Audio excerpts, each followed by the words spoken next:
আসলে আপনারা টপিক ভিত্তিক ভবিষ্যতে বক্তার আলোচনা করাবেন, গাল গপ্প বলার দরকার নেই। কি বলে কি অমুক দোয়া বললেই রাসূলের শাফাত ওয়াজিব হয়ে জায়গা, গাল গপ্প খাও সুদ। সমাজে নারী ধর্ষিতা হইয়া হত্যা করে তার জীবন বিপন্ন হয়, দরুদ পড়লেই তোমার জন্য রাসূলের শাফাত ওয়াজিব হয়ে জায়গা, গাল গপ্প মারাও না।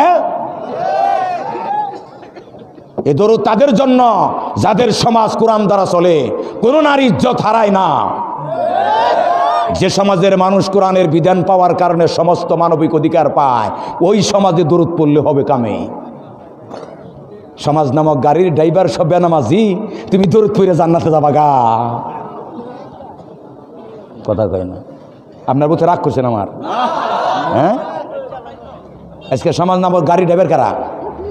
সমাজের সবচেয়ে যারা বেনামাজি, কোরআন হাদিসের পরোয়া করে না। কি বাপ রে বাপ, হাই রে হাই, বললে সমস্যা, এই জন্য বলি না। যে রাস্তা 20 বছর যাওয়ার কথা 1 বছরেই চামড়া উঠে জায়গা।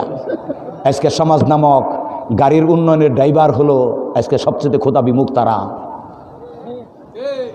চেয়ারম্যান মেম্বার হবে আলেম উলামা, চরিত্রবান লোকেরা। আর ইমাম সাহেব বলে আমি খুব ভালো লোক, আমি সুদ খাই ঘুষ খাই না।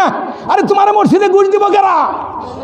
ডিসি সাহেব যদি বলে আমি ঘুষ খাই না, তিনি যদি কথায় সত্যবাদী হয়, তিনি নবীদের সাথে জান্নাতে থাকবে। তুমি ইমাম সাহেব যদি বলে আমি ঘুষ খাই না, তাতে তুমি সৎ না, কারণ তোমার বউ তোমার ঘুষ দিব না। তোমার কি মুরাদ আছে তোমার ঘুষ দিব?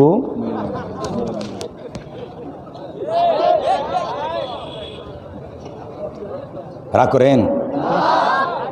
বিস্ময়ে হতবাক হয়ে তারা জিজ্ঞাসা করতো, নবী গো দ্রু মোহাম্মদ, তুমি যে কিয়ামতের কথা বলো, যে আসমান ভেঙে যাবে, পাহাড় কি উড়ে বেড়াবে, এখানে কোরআনে বহুবার আসছে, বহুবার।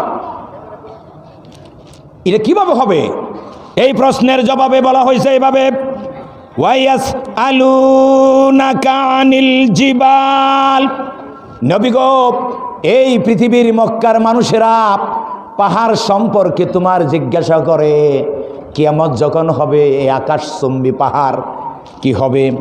ফাকুল, তুমি বলো, ইয়ানসিফুহা রাব্বি নাফসা নাসফা, আমার রব সেদিন এই পাহাড়কে তুলার মতো কি উড়িয়ে দিবে।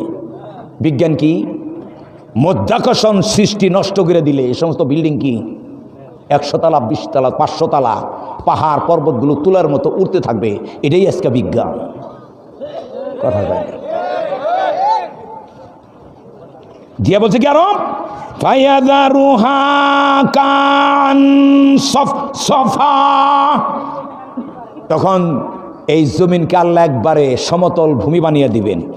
লা তারা ফিহা ইওয়াজাও ওয়ালা আমতা।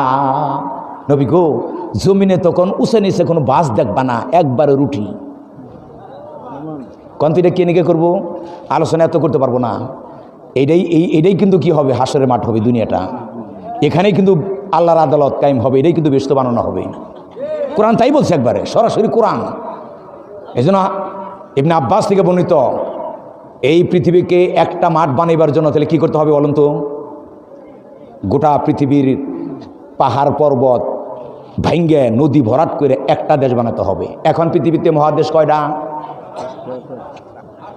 7টা। মহাদেশ হয়েছে কেন তা জানেন কি? কি কারণে? সাগর, মহাসাগর, মরুভূমির কারণেই পৃথিবী 7টা ভাগে কি হয়ে গেছে গা। যদি সাগর না থাকতো তাহলে দেশ হইতো কয়টা পৃথিবীতে? একবারে পাহাড় পর্বত ভাঙ্গে একবারে সমান করে নদী ভরাট করে কি রুটির মতো একটা পৃথিবী বানিয়ে দেওয়া হবে, একটা দেশ। আল্লাহ রাসূল বলছেন, সেদিন আদম থেকে নিয়ে শেষ পর্যন্ত গোটা মানুষের জায়গার জন্য যে সমান করা হবে, সেখানে আদম সন্তান শুধু পা রাখার জায়গা পাবে। কোন থেকে কি বুঝাইছে? আল্লাহর আদালতে হিসাব দেওয়াটা বড় কঠিন অবস্থা শুরু হবে। কাজেই পাগলামি বাদ দাও, ওজনে কম দিও না, খাদ্যে কি জোর করে জনগণের নেতা হাইজ না, জোর করে বুঝেন তো।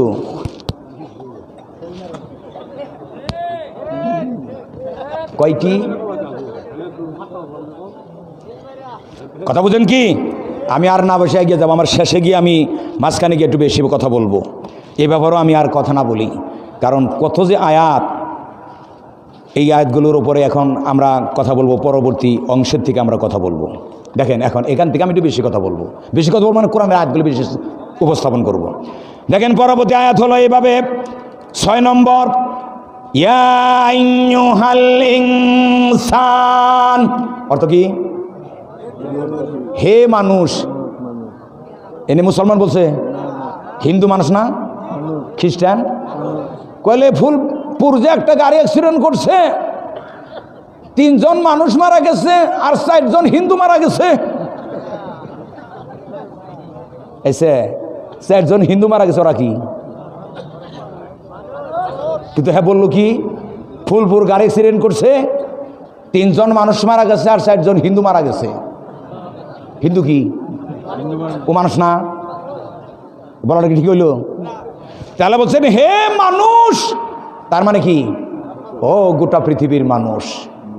হ্যাঁ, ইন্নাকা কাদিহুন ইলা রাব্বিকা কাদহান ফামুলাকি, অর্থ হলো হে মানুষ, পরিশ্রমের পরে পরিশ্রম করতে করতে একদিন তুমি তোমার রবের কাছে গিয়েই কি হাজির হবা, তারপরে তার মোকাবেলায় সামনে দাঁড়িয়ে যাবা। এর যে কি বুঝাইছে? মানুষ আল্লাহ আখিরাতকে ভুলে দুনিয়ার মজা লুটবার জন্য রাত দিন যতই পরিশ্রম করো, আসলে মানুষ বাধ্য হয়ে একদিন আল্লাহর কাছে কি হাজিরা দিতে কি হবে? বাধ্য হবে। কথা বলবো না। কিয়ামতের দিন দল হবে কয়টা? জান্নাতি। বাংলাদেশের দল কয়টা? হ্যাঁ, ওই যে কেউ 3টে 2টে, গোটা পৃথিবীতে দল হলো 2টে। এই পৃথিবীতে যারা কোরআনের বিজয় চায়, আমি বুঝি না আলেম সমাজ, এই কোরআন কি পৃথিবীতে বিজয় হওয়ার জন্য আসে নাই? রাসূল কি বিজয়ের জন্য সাহাবীদের নিয়ে আন্দোলন করে নাই? হ্যাঁ, ঘন্টার পর ঘন্টা আকীদা নিয়ে কথা কও, কোরআন বিজয়ের একটা কথা কও না।